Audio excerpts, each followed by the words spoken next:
Are you here? Well, that's a question that's looking like it gets an affirmative answer. Of course you're here. You're tuned into the Paul Leslie Hour. And, gentle listener, this show's been going for some time now, and it's all about helping people tell their stories. Okay, ladies and gents, you are tuned in to episode number 1079, and we've got a top-shelf guest on today's show. An in-depth phone interview with Mr. Bobby Pierce. Now, Bobby Pierce has a number of claims to fame. For one, he wrote a wonderful song called Loser's Lounge, which was recorded by Cal Smith and Ringo Starr of Beatles fame. Bobby also released an LP with his group The Fabulous Bobby Pierce and the Nashville Sounds. We recommend that one. And everyone out there, before we bring out the Fabulous Bobby Pierce, we just wanted to remind you all that you can and should subscribe to Paul's YouTube channel. It's free to do that, and you'll never miss an episode.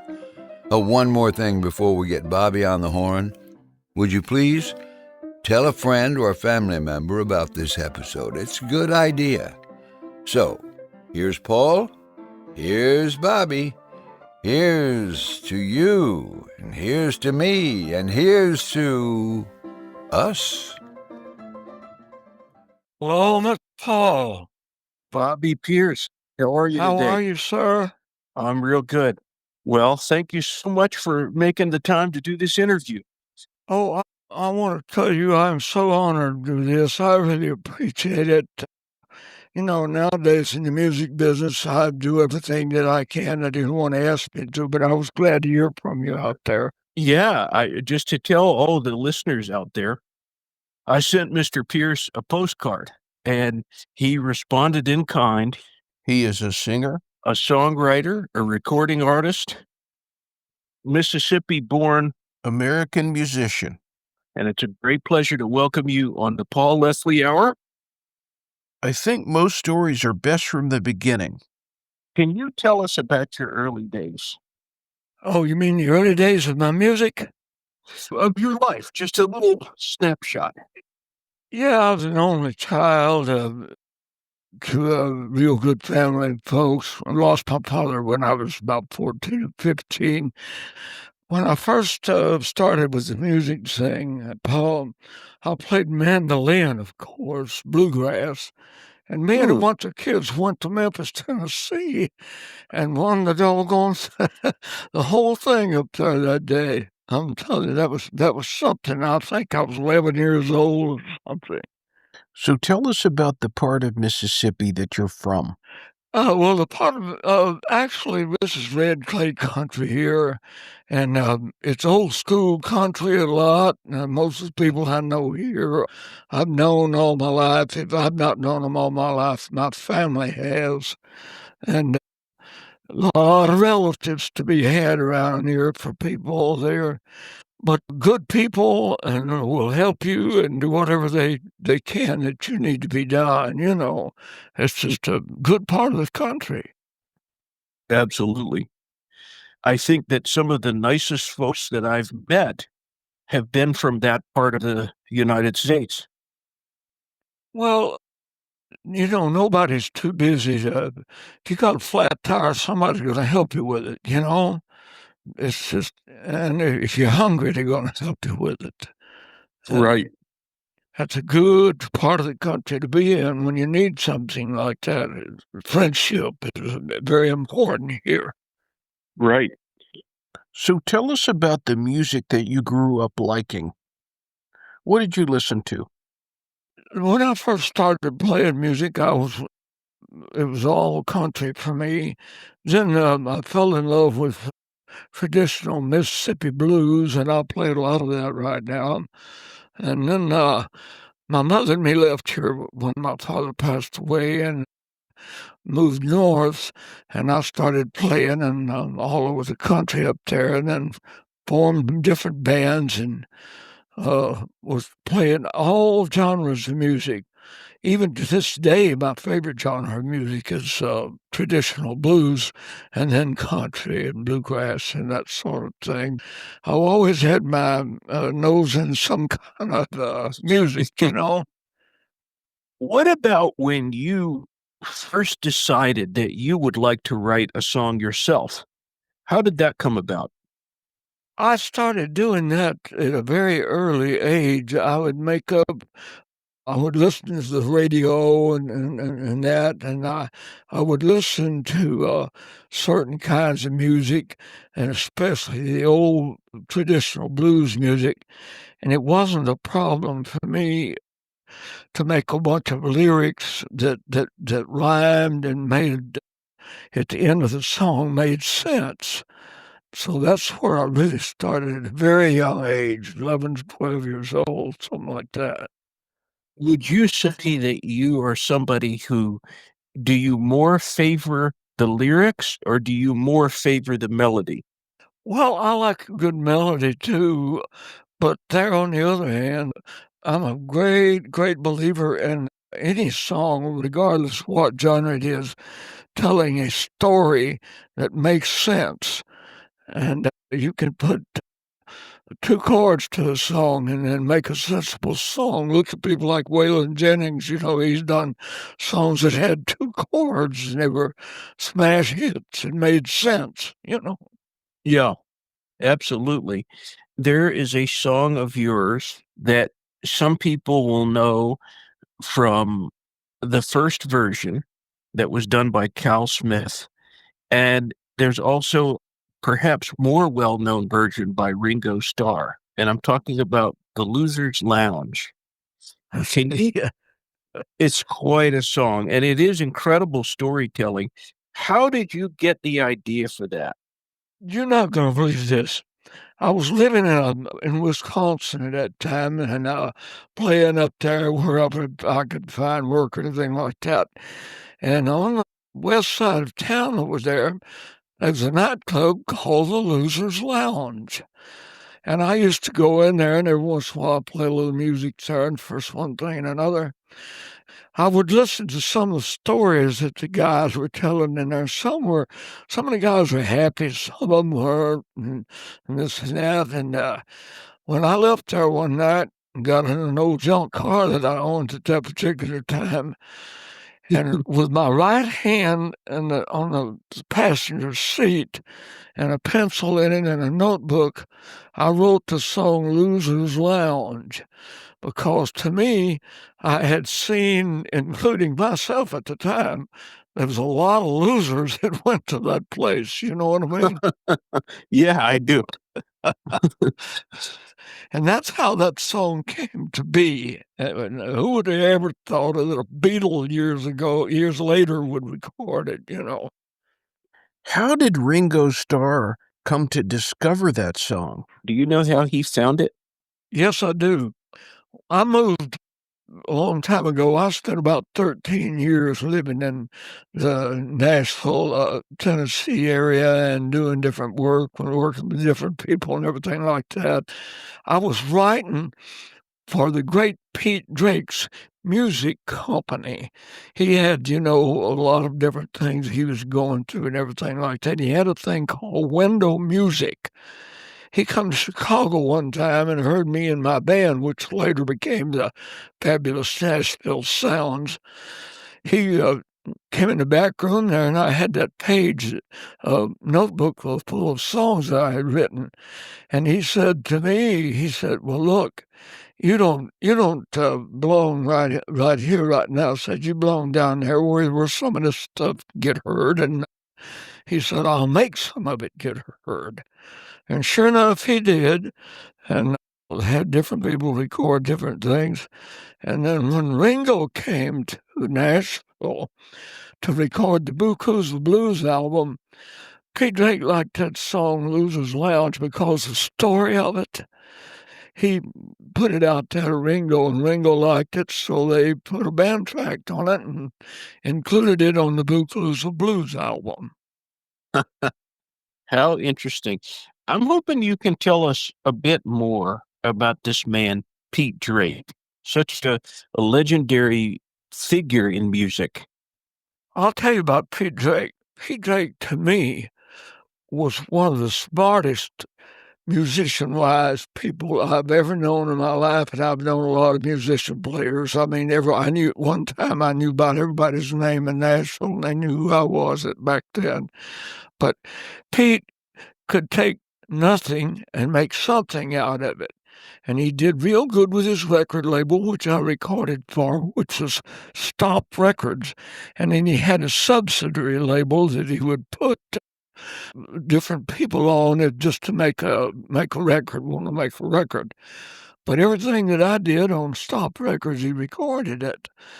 He's the one that came up with the talking steel guitar. Do you remember that? I have read about it.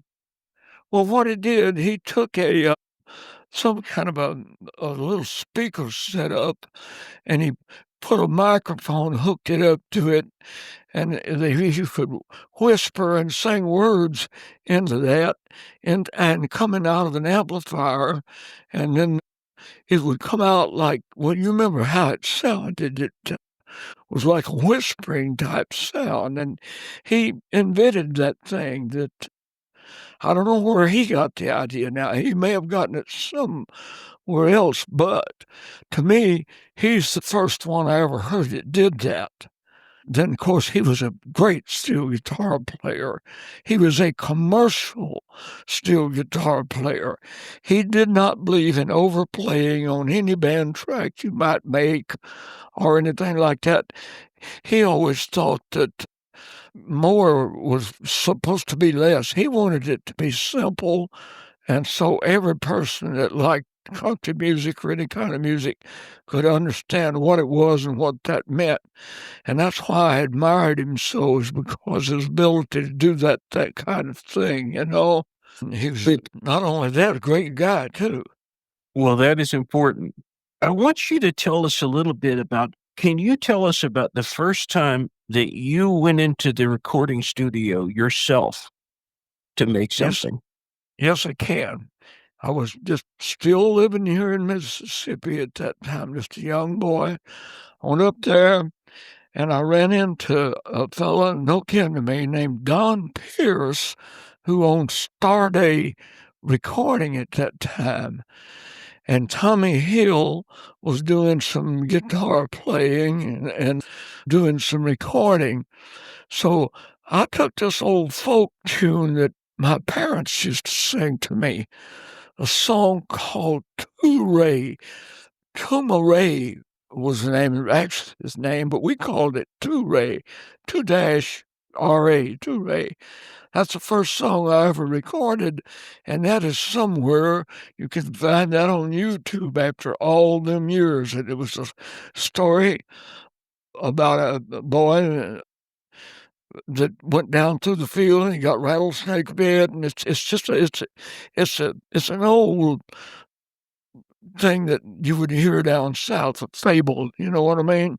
Mm-hmm. And I recorded that, and believe it or not, every radio station down here at that time played it. Everyone, just about. How about that? Now, I'm curious to know about the circumstances that the fabulous Bobby Pierce and the Nashville Sounds came together. Yep. Well, what happened was I was living in the Chicago area at that time, and I ran into some good players up there that were on my level and better. You know, I ran into Butch Butler, great steel guitarist, ran into Joey Halterman, a fantastic drummer. These boys also sang harmony and played their instruments. And I ran into Buddy Cannon, who's now one of the great producers in Nashville, you know, and still my friend. He comes to visit me all the time. Anyway, I ran into him, and we put together that song, that band, we called it the Nashville Sounds Band. And so we went to record the first single and part of the album. When Pete told us to come down there to Nashville, Pete Drake, and make a record, and we called it the Fabulous Bobby Pierce and the Nashville Sounds, because I was the band leader and the front man. And at that time playing guitar, lead guitar too at that time, a Telecaster. So we took my name and everything like that, and all the music that we put together, them boys were doing harmony. Those ones doing the harmony behind all of that. That's how the fabulous Nashville Sounds got started. I don't know if you knew this, but there are some people online who they consider that record a prized record. It's an interesting mix of stuff because there's stuff that you wrote, like The Great Neon Cross, but then there's stuff like the great Jimmy Webb's MacArthur Park. You did that one. Yes. What did you think about putting that record together? Well, let me tell you where we were at on our stage shows, and we used to open for all the big major stars that came, the Medina Temple and Royal Erie Crown Theater in Chicago. We were the opening act. Now, we decided, kind of like on this area here, whatever song they came up with, we were going to try to be familiar with it, and so we'd be able to put out a good band track for them. Of course, nobody came except Waylon. Later he did it, but we heard that MacArthur's Park, and that was a challenge to us. And we put together that arrangement and played every note of that. All of our band did, except the great Johnny Gimble, and that was him playing 5-string fiddle with those nice notes in the background on that. But we wanted to be able to, if somebody came in, like, well, say George Jones or anybody, we wanted to know their material and how to make it as authentic for them as we possibly could. And that's what we did. I love the version you all did of MacArthur Park. That's very good. Thank you. That girl singing on there was a girl that sang with our band part of the time was Sharon Stone, and that's her and me doing the vocals, Did you ever hear, perhaps, from Jimmy Webb? Do you know if he heard that? I never heard a word from him. I did mention it to Waylon one time because they did it too. But I never heard a word from Jimmy Webb. But now I did have a lot of friends in California. I don't know if you ever get a chance to look at my Facebook page or not, but I did a little fiddle thing, and it's on my Facebook, and that was in the movie Kentucky Pioneers, and one of my friends from California got me that part. And he was also a DJ and did a lot of different things with radio and TV and promotion, and he produced that movie. It's just, I don't know, I've been lucky in meeting a lot of nice people. Well, Waylon Jennings, that's such an iconic person in music. How did you come to meet the late Mr. Jennings?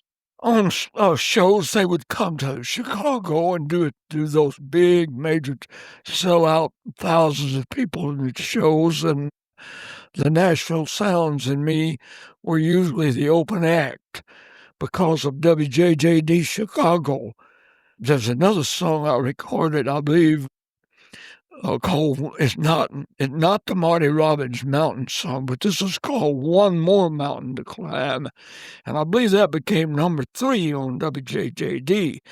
Therefore, they would use us because we were so well known in that area up there for club work and personal appearances. We drew a lot of people to those concerts ourselves, and then we would always be the opening act, and then the major stars would come on at that time, Who is the nicest person in the music business that you've met?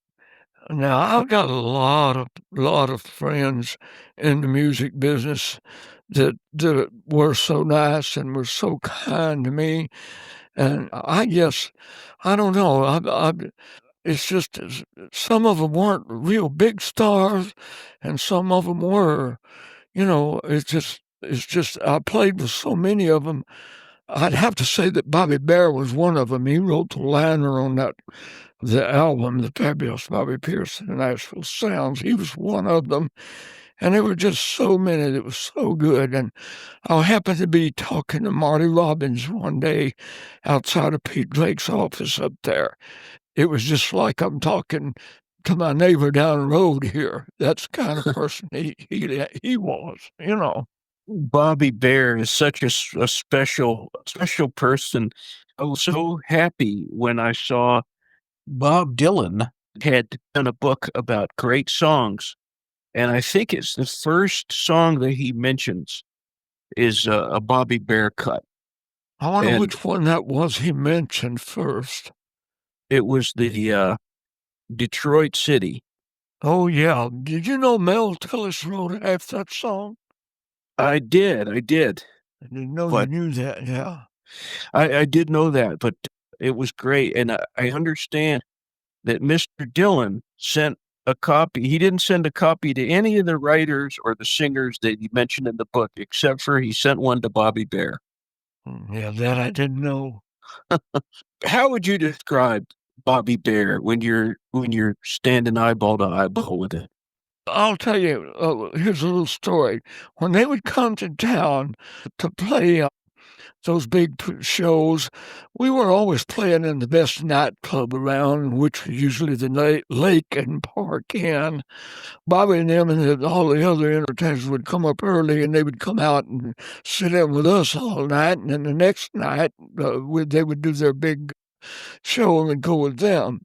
And I've got to tell you this quick story about Bobby Bear. I used to drive, believe it or not, I was making pretty good money back then, and I used to drive some kind of a Cadillac all the time, you know. And Bobby came through one time going to Minneapolis doing a show, and he had a four-door Cadillac car, and he burnt the engine up in that car. He knew that I had that 1970 gold Cadillac convertible at that time. He called me up and said, I'm headed to Minneapolis to do a show, and I burnt the engine up in my car. And I said, well, come get this one. And he did, and he got one into it and went to done a show and brought it back home and went to the Cadillac dealer over there close to where I was living and bought him a new one and went back to Nashville. And that's a true story. How about that? Now, you were talking earlier about Buddy Cannon. You've known him for such a long time. Oh, yeah. Here's a guy who has had so many different things that he did in music, and now he's known as basically, you could say, a star record producer of both Willie Nelson and Kenny Chesney. What do you think Buddy Cannon's greatest talent is? Well, I'm going to tell you about Buddy. First of all, you want to know how I first met him. Our bass player quit in the Nashville Sounds band up in Chicago. Buddy came in, and of course, we hired him right on the spot. Now, about 2, 3, 4 years ago, he wrote a thing about getting in with me, said fate prevailed, and he said, gave me credit for getting him started on a lot of stuff. And that story will be somewhere in his Facebook pages. But anyway, Buddy is a great singer himself and a good songwriter and one of the best bass players you ever seen and a good guitar player and an humble cat. You know what I mean? Yeah. Now, you've written quite a number of songs. Bobby, could you say that a particular song of yours is your favorite? I'll tell you, one of my favorite songs that I recorded, and nobody except me has ever done it. But first of all, let me tell you the favorite one that I recorded I didn't write. You remember How Can You Mend a Broken Heart by the Bee Gees? Oh, yeah. Now, we did a cover on that. And so when you get around to look at Bobby Pierce arrangement of How Can You Mend a Broken Heart, and I want you to listen to it. And that's the only person other than me and the Nashville Sounds band that played on that was Charlie McCoy, and he played a little bit of keyboard type stuff in the back of it. to me, that's one of the favorite cuts that I ever done. But I'll tell you one of the best songs that I've ever done, and I never did do a good recording of it. Some of them I did when I had that motorcycle wreck. I had a bad motorcycle wreck, and it damaged my voice for a while. But then I got it back a few years later. But one of the favorite songs I've ever written was just a cornbread country song, and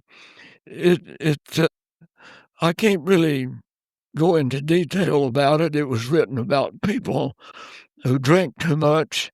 But once you get on my Facebook and then go on YouTube, you'll find out that a bunch of things I have written. But the favorite one I recorded, I guess, was MacArthur's Park. There's so many that I did, and we did, till it's hard to pick out a favorite one. But we've got a bunch of them on there. Now, as I was mentioning, you've had the cuts on Loser's Lounge by both Ringo Starr and Cal Smith. Are there any other cuts that you've had of stuff that you wrote? I'm not sure what. Yeah, there is, but I'm not sure who did them. But I'll tell you, as far as Loser's Lounge goes, there's a couple of Texas boys did that song too. Now, there's a bunch of local people around here that have done a lot of things that I have done, and I don't know if they ever were out to where anybody would hear them or not.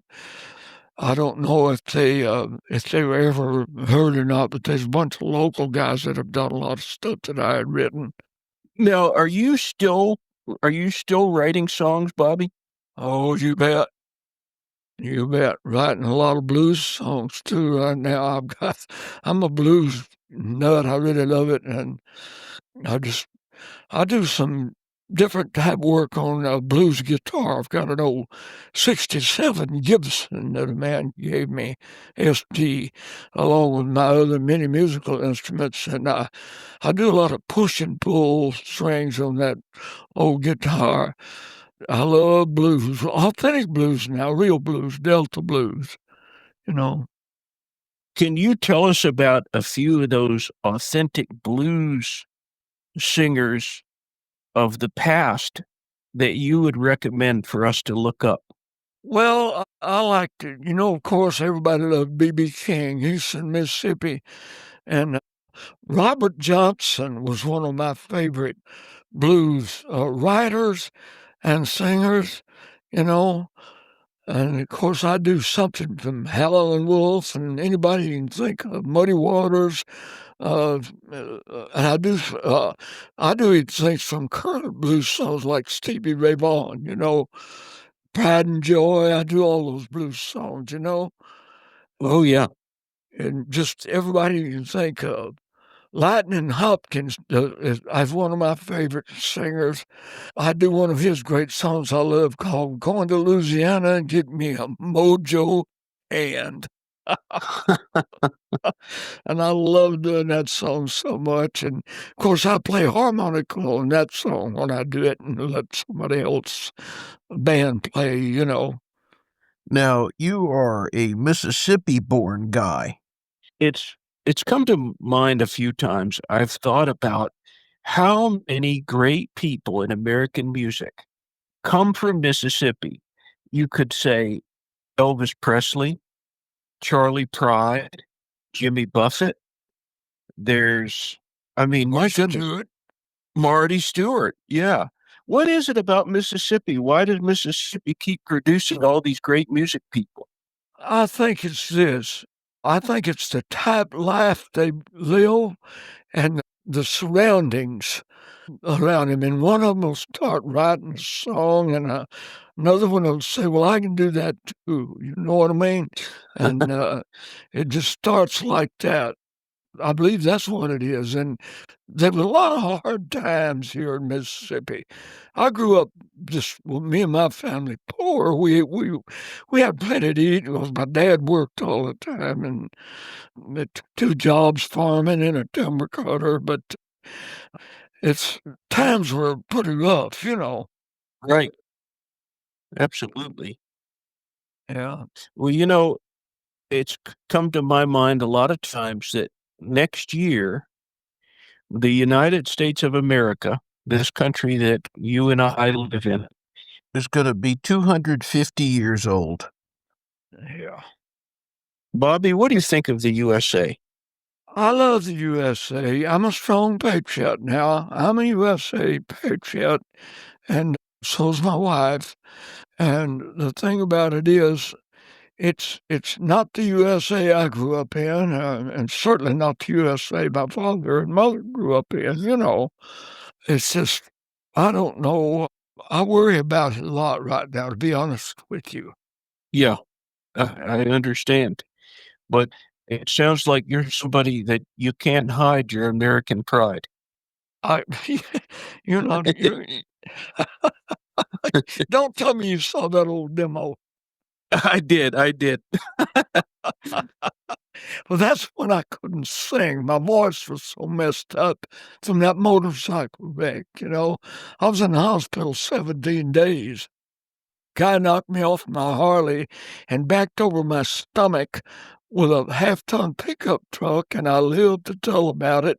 And it took me 2 or 3 years to get my voice back, because that pushed everything up into my lungs. You know what I mean? Right. Oh, thank God you've made it, Yep. And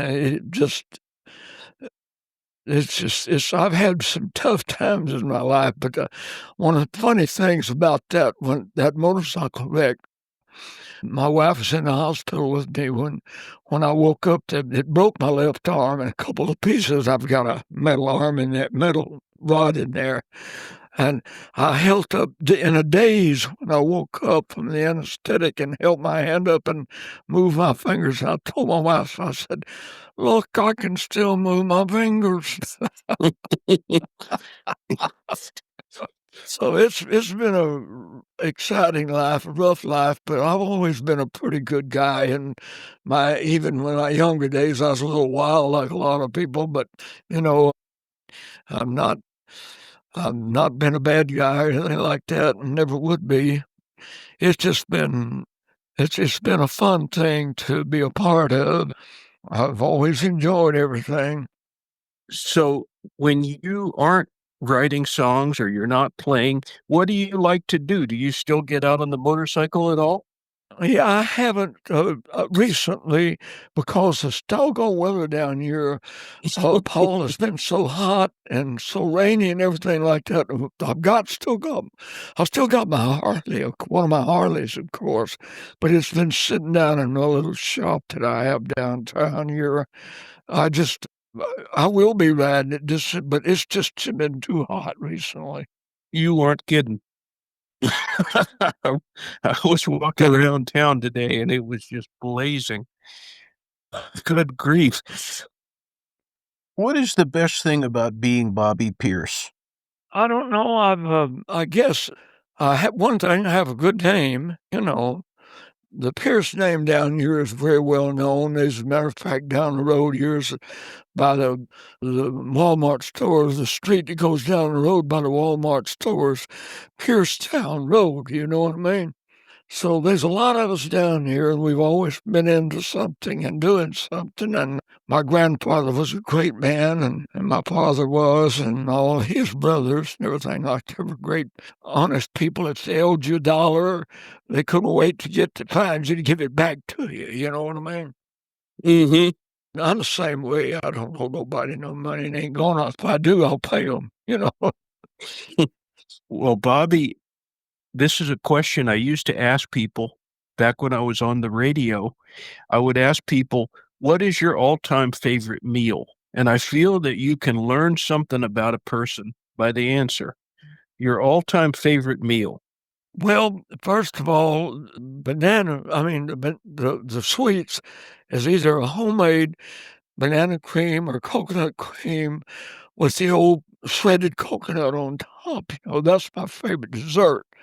Now, one of my favorite things down there is it's not my favorite meal. My favorite meal is home-cooked ribs like my wife and my mother used to make. They made their own sauce and made their own and cooked the ribs, and you just cook quit eating those things. But my favorite snack, are you sitting down? I'm standing up, but let me sit down. Here we go. All right. Cornbread, buttermilk with cut up Vidalia onions in it. Oh, boy. See, I'm the type that I hear that and I say, how much of it do you have? Can you share? I love all three of those things.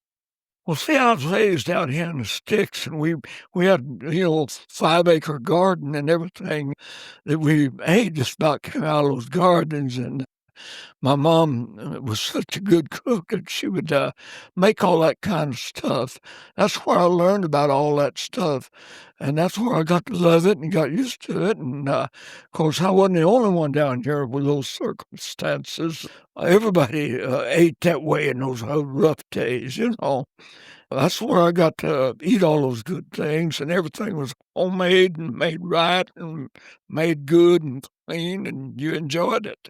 Well, Bobby, my last question for you, for anybody who is joining us today, for anybody who's tuned in, this is a completely open-ended question because there's going to be people listening from all over the place. What would you say to anybody who's joining us? Well, I would say, first of all, God bless them, and I wish the best for them, of course. But as far as music goes, I'm pretty open with what I have to say. I'm not a real big fan of this latest country music, and if the people who are listening love country music and blues music, if this is a question and answer question about music, I prefer traditional blues, traditional country, and traditional bluegrass music. Now, as far as the way they live their lives and everything like that, I would just suggest if you're going to tell somebody you're going to do something, do it. You know what I mean? I do. It's sound advice. Yeah. Another thing I do, I know this much. I always there's other people I put first. I put my wife before I put myself, If there's one piece of pie, she gets it, Yeah. Well, that's a good thing for all you guys to do, That's right. That's right. I try to do this. Don't ever show up at home without something. Even if it's the smallest little thing. Well, now, you may have a bigger point there now, because my wife is usually the one that does all our shopping and buying. She buys my socks, my shirts, everything, and I wouldn't know what to buy for her if I did, but when I do, just like she said a while ago to me, said, there's a big guy right up the road here that sells fish out of a truck. And she said, I don't know. I said, I might want for some fish for supper. I said, well, let me know and I'll give you the money to go get it. So that's where I'm at, I absolutely enjoyed this interview. I have enjoyed hearing all these stories, and I've enjoyed your music. And I just hope, in closing, that you and I will meet in person someday. Nothing I would like better. You way out there east now, aren't you? I am. I'm off the coast of Carolina, but I do find my way over to that part of the country fairly decent amount. Yeah. Yeah, I would love to sit down and swap a bunch of stories with you and people that you've interviewed and people that I'm sure I might know some of them too. Oh, absolutely. Yeah, I know people all over this country, I don't know. It's been a good world. Let me put it that way so far. Amen to that. Yeah. Well, Bobby, thank you for this interview. I appreciate it so much. Well, let me tell you this. I am so honored that you would look me up, and I'm glad I want to become one of your good friends. In any direction you ever need to speak to me about anything, please do that. And it's been my honor to meet you, sir. Talk with you. My honor, my honor. And yes, we will stay in touch. Sounds good to me, Paul. All right, Bobby. God bless you. You too, my friend. Bye-bye. The Paul Leslie Hour is made possible by people like you. listeners, viewers, please go to thepaulleslie.com/support, and you'll know what to do when you're there. Thank you. Thank you, everyone who contributes. Performance of The Entertainer intro song by John Primorano. And of course, this is your announcer speaking. See you next time on the Paul Leslie Hour.